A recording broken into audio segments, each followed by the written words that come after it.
The bail activates your lawnmower's engine control cable. It is attached to the mower's handle and the cable attaches to it. When you lift the bail, it both turns the ignition on and releases the flywheel brake. Common problems with the bail are damage such as hitting it against a fence or a wall, causing it to be bent, or the rubber grips wear off, making it uncomfortable to use. Replacing the bail is a repair that you can do yourself, and I'm going to show you how. Hi, I'm Mark Socha.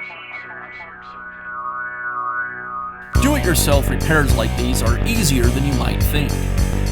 From lawn machines to cordless drills, kitchen mixers, Outdoor grills.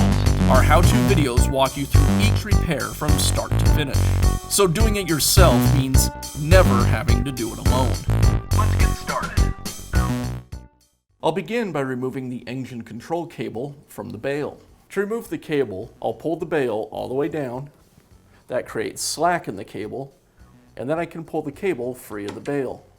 To remove the bail, I'll push it away from the handle, and then I can remove the other side. Now I can install the new bail. I align one side with the handle, and then compress it until it fits into the other side.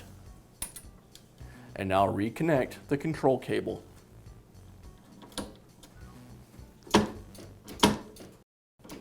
Be sure to check back often for new videos and expert advice. If you found this video helpful, give us a thumbs up And leave a comment.